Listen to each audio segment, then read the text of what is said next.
बिस्मिल्लाहिर्रहमानिर्रहीम। मेरा नाम मोहसिन शहज़ाद है और आज हम आपको बताएंगे कि जो गंदम के अंदर जड़ी बूटियाँ मौजूद होती हैं जिनमें दुम्बी सिट्टी है, सुरमचू है और अवीना है जिसे जंगली जई कहते हैं, तो इनके दरमियान में डिफरेंस हम कैसे कर सकते हैं, क्योंकि जब ये मौजूद होती हैं तो ये गंदम के साथ बहुत ज़्यादा मुशाबत इनकी होती है, तो ये इनको आइडेंटिफाई करना मुश्किल होता है। तो सबसे पहले जो गंदम में और इन सारी जड़ी बूटियों में जो मेन डिफरेंस वो ये है कि गंदम के अंदर लेग्यूल और ऑरिकल ये दोनों मौजूद होंगे। लेग्यूल इसकी ज़बान को कहते हैं और जो ऑरिकल होते हैं इसके जबड़े को कहते हैं, जिसने इसको इस तरीके से पकड़ा होता है। जबकि ये चारों जो आपके सामने जड़ी बूटियाँ मौजूद हैं जिसमें दुम्बी सिट्टी है, अवीना है, जंगली जई जिसे कहते हैं, और उसके बाद सुरमचू है, ये वाला हमारे पास सुरमचू है, ये भी कुछ इलाकों के अंदर मौजूद होता है।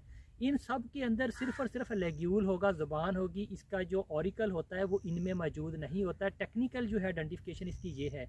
अब हम ये जो चार किस्म की मेरे पास मौजूद है इनमें हम डिफरेंस देख लेते हैं कि इनको आपने कैसे आइडेंटिफाई करना है। तो सबसे पहले दुम्बी सिट्टी है। दुम्बी सिट्टी का क्या होगा, दुम्बी सिट्टी का जो कलर है वो कलर इसका हल्का सब्ज़ होगा। जहाँ पे भी आपको गंदम के अंदर कुछ पौधे जो होते हैं वो थोड़े से येलो कलर के आपको नज़र आएंगे, हल्का गहरा कलर होगा, वो दुम्बी सिट्टी का होता है। जबकि जो अवीना या जंगली जई है इसका जो कलर होता है जो थोड़ा गहरा होता है, ये है। और सेकंड नंबर पे इसके अंदर इन सब के अंदर लेग्यूल मौजूद होगा। दुम्बी सिट्टी के अंदर जो इसके पत्ते होंगे या इसका तना होगा वो बिल्कुल साफ़ होगा, इसके ऊपर हेयर्स नहीं होंगे, जो बाल होते हैं वो नहीं होंगे। लेकिन अगर हम बात करें जंगली जई की या अवीना की, तो अवीना के जो पत्ते होते हैं इसके ऊपर हेयर्स मौजूद होंगे। ये वाले जो पत्ते हैं, पत्ते का जो किनारा है, किनारे के साथ साथ आपको बाल मौजूद होंगे। तो ये वाले जो बाल हैं इसकी अवीना की दो किस्म होती है, एक ब्लैक अवीना होती है और एक वाइट अवीना होती है। दूर से आप देखोगे दोनों बिल्कुल आपको सेम नज़र आएंगे, लेकिन इन दोनों में आइडेंटिफिकेशन ये है कि जो वाइट होती है, वाइट के ऊपर हेयर मौजूद नहीं होते तने के ऊपर। ये वाला जो तना है, तने के ऊपर बाल मौजूद नहीं होंगे, जबकि जो ब्लैक है उसके तने के ऊपर बाल मौजूद होंगे। लेकिन इनके जो पत्ते हैं, पत्तों के किनारों पे दोनों पे आपको हेयर्स जो हैं वो नज़र आएंगे। तो ये इनमें डिफरेंस हो गया। उसके बाद हमारा है सुरमचू।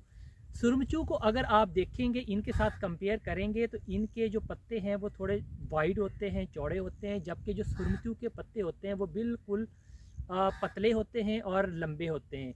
प्लस अगर इसका आप पौधा देखेंगे तो आपको सुरमचू जो होता है सलाई वाला या सलाई सिट्टी भी इसको बोलते हैं, ये बिल्कुल पतले होते हैं। तो दूर से अगर आप इसका पत्ते का और अवीना या फ्लैर्स के पत्ते को देखोगे तो आपको पता चल जाएगा कि ये पत्ता पतला है। और प्लस इसके जो नोड्स होते हैं, नोड अगर आप देखेंगे तो थोड़े से झुके हुए होते हैं और थोड़ी सी उनमें जर्दी भी आप महसूस कर सकते हैं, जो कि पिंकिश टाइप होंगे थोड़े थोड़े। और इनके जो नोड्स होंगे वो भी थोड़े से टर्न हुए हुए आपको महसूस होंगे। तो ये चार के दरमियान में डिफरेंस हो गया। तो ये चार के दरमियान में हमने डिफरेंस देख लिया, फ्लैरस माइनर, अवीना सैटिवा, अवीना फेटुआ, और उसके बाद जो आपकी सलाई सिटी है। इन चारों के दरमियान में मेजर डिफरेंस जो था वो हमने आपको बता दिया।